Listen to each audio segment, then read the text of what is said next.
पश्चिम बंगाल में राज्यपाल की नियुक्ति और हालिया प्रशासनिक फेरबदल को लेकर राजनीतिक पारा चढ़ गया है। जानकारी के मुताबिक राज्यसभा सांसद सुखेंदु शेखर राय और सत्ता पक्ष के नेताओं ने केंद्र सरकार पर कड़ा प्रहार करते हुए मौजूदा स्थिति को ब्रिटिश औपनिवेशिक शासन से भी बदतर करार दिया।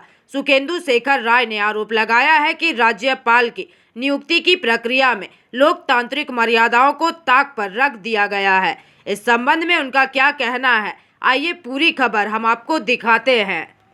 নিয়োগ এটা যে কোনো মহান উদ্দেশ্য নয়, সেটা একটা বালক পর্যন্ত বুঝতে পারবে। এইটাই কোথা কাঙ্ক্ষিত, ওদের কাঙ্ক্ষিত টার্গেট পূরণ করতে পারেনি বলেই কি রাজ্যপালটা বদল?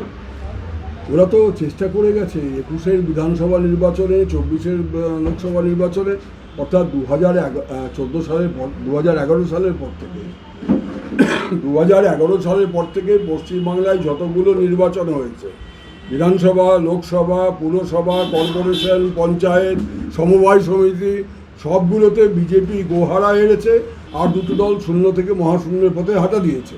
এইরকম একটা অবস্থার মধ্যে বিজেপি পরিষ্কারভাবে ভাবছে যে যদি আমাকে জমিনি ফেরত, মানে এখানে যদি আমাকে দখল, ওরা তো বলে দখল, ওরা তো নির্বাচনে জিতে আসার কথা বলে না, ওরা বলে আমরা বাংলা দখল করব। ওদের সায়েন্স ছাড়া পাবলিক মিটিংয়ে দাঁড়িয়ে বলে আমরা দখল করব। সেই দখল করতে গেলে ওরা দেখছে যে জনসমর্থন নিয়ে দখল করা যাচ্ছে না। তাহলে গণতান্ত্রিক প্রক্রিয়া হচ্ছে যে জনসমর্থনের মাধ্যমে একটা সরকার নির্বাচিত হবে। অতএব জনসমর্থনের বাইরে গিয়ে একটা বাইপাস সার্জারি করে কোনো একটা সিচুয়েশন তৈরি করা যায় কি না, যার মাধ্যমে আমাদের সেই কাঙ্ক্ষিত ক্ষমতা দখলের অভিযানটা সফল হবে।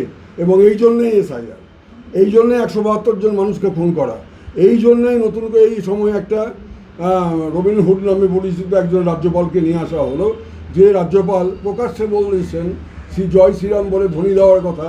এই মঞ্চ থেকে তিনি প্রকাশ্যে বলেছেন সরকারি অনুষ্ঠান থেকে। যে মানুষটি একেবারে বিজেপির নামাবলী গায়ে দেওয়ালো, যেখানে সরকারিয়া কমিশন, পুঞ্চি কমিশন বলেছে রাজনীতির লোক রাখা চলবে না, পুঞ্চি কমিশন বলছে কোনো রাজনীতির লোককে রাজ্যপাল নিয়োগ করা যাবে না, তিনি রাজনীতির লোক না।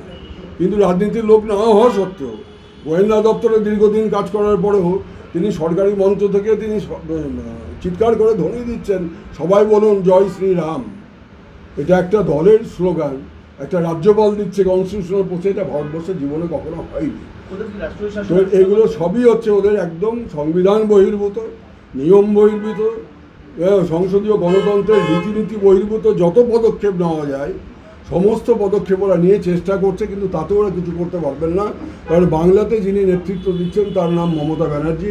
আমি আগেই বলেছি 2011 সাল থেকে 2024 পর্যন্ত যতগুলো নির্বাচন হয়েছে সবগুলো নির্বাচনে বাংলার মানুষ তার নেতৃত্বে বারবার আস্থা প্রকাশ করেছেন, বিপুল ভোটে জয়ী করেছে। আমরা কোনো আশঙ্কা করছি। Bureau report, PVTV news.